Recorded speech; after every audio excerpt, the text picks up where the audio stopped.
what was some more takeaways from that game?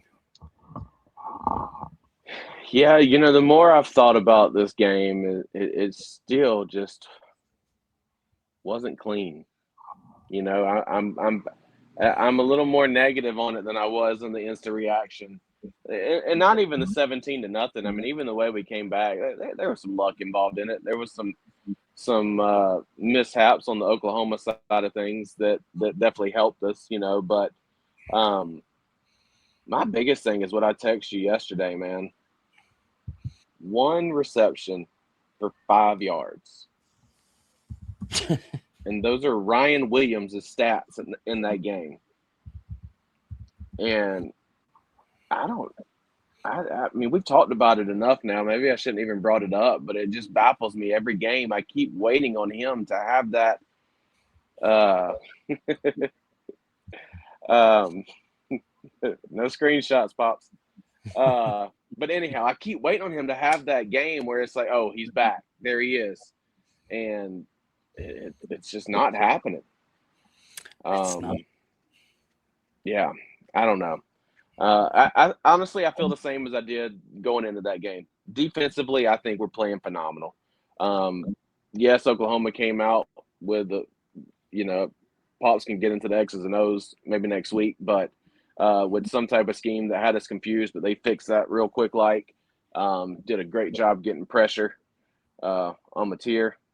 I thought the defense just played lights out. I love to hear Womack was talking after the game, and he said that the guys that apparently we don't play very much man to man anymore, and he said the guys were pretty much begging him, let us play these guys man to man, and let's draw out some blitzes and stuff, and they held their own.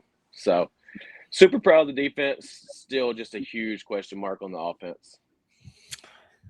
When Oklahoma took that 17-0 lead and had a 181 yards to 12 yards Yeah. lead on them, I was I was saving some drafts on the X app to fire off into the fire DeBoer into the sun takes that I have not typically joined in on as I'm a big DeBoer. I mean, hell, I had him top five in our top 25 coaches ranking in the offseason.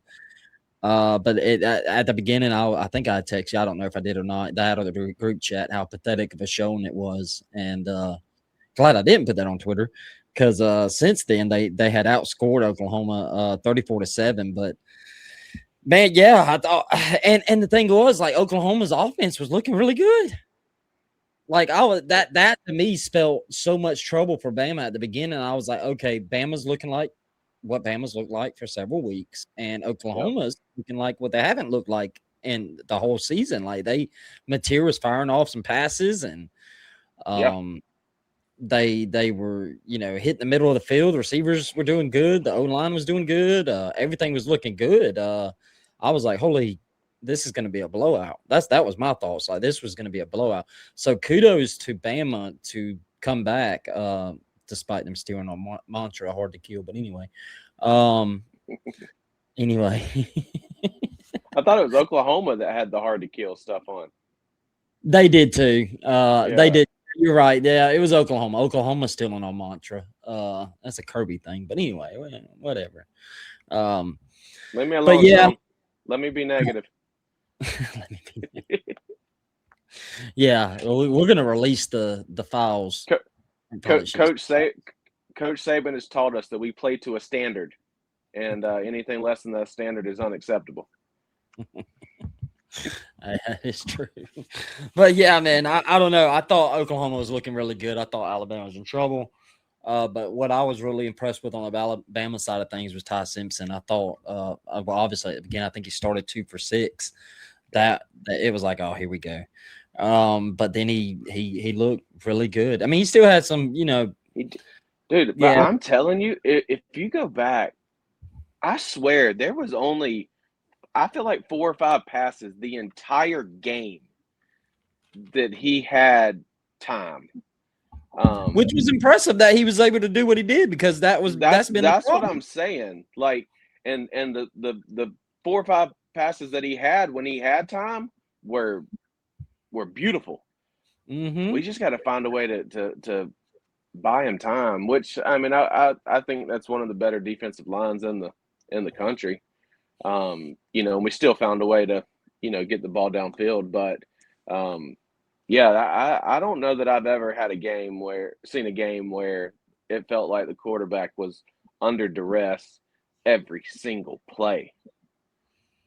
Yeah, he was under it, and that I think I seen earlier it was like 55% pressure was what, like 55 to 60% pressure. And that's what's really fascinating about the next game, which we're not going to get too much into that. Is Indiana seventh in sack rate, but they do that all from the front seven. Like, they don't bring Yeah, pressure. They do it off the forward on the D line.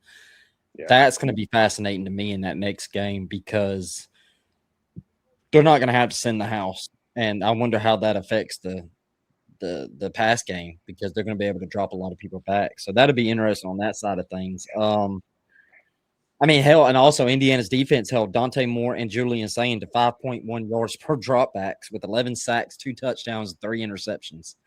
Um, and I personally like Dante more than Ty Simpson. So yeah, I don't know. It's going to be interesting. That next game is going to be interesting. So let's go from this angle. What is next for Oklahoma, Austin? I think I would hope it's obvious Mateer's not going to NFL unless he just takes some really bad advice. Yeah. But you'd have Mateer coming back. You have an offensive coordinator coming back, but unless some kind of freaking surprise happens. Maybe Michigan hires him. I don't know.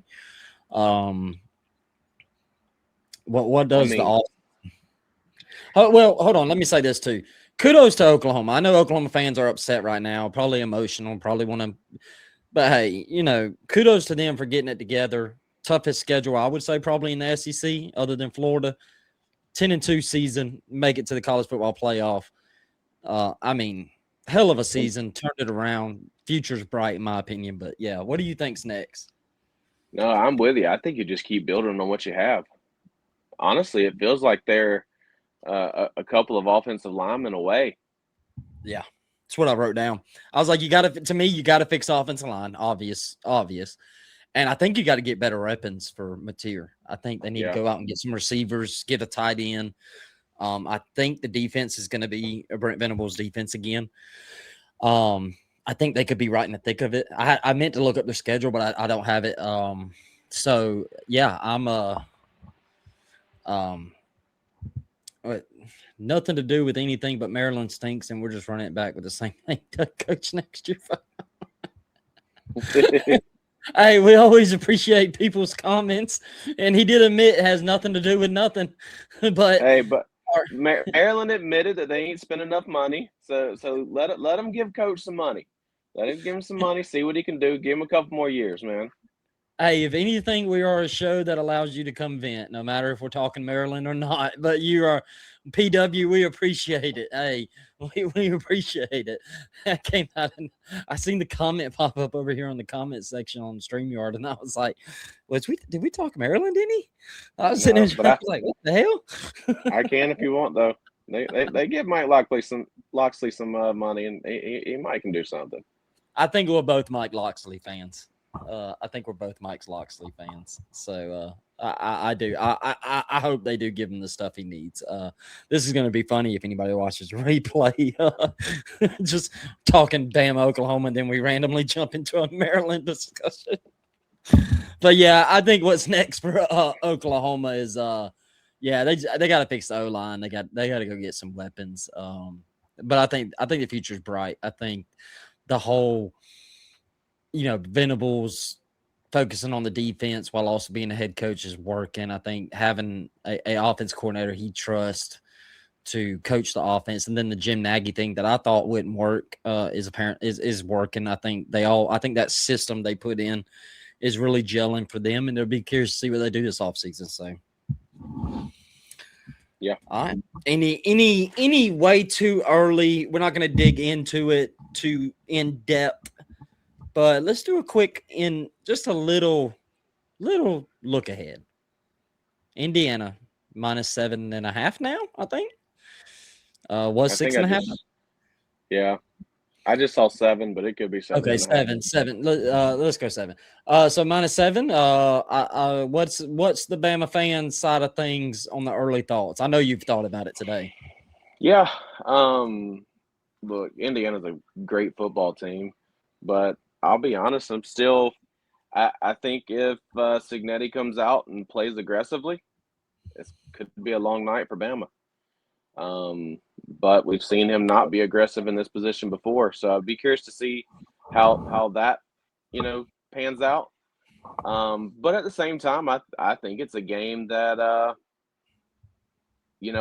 look, I think Ohio State has the best defense in the country, and they were obviously able to slow down that offense. It wasn't like they put up 50 points on them. So if we can play defense well and give our offense a chance to hang around, I don't think it's a game that can't be won.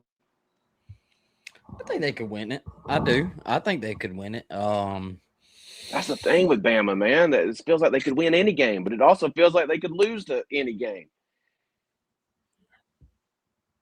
I think this game it's gonna be fascinating. It's gonna be real fascinating. How does Indiana do with that much time off? That to me is gonna be a big question in these quarterfinals. These 4 teams that had this long layoff.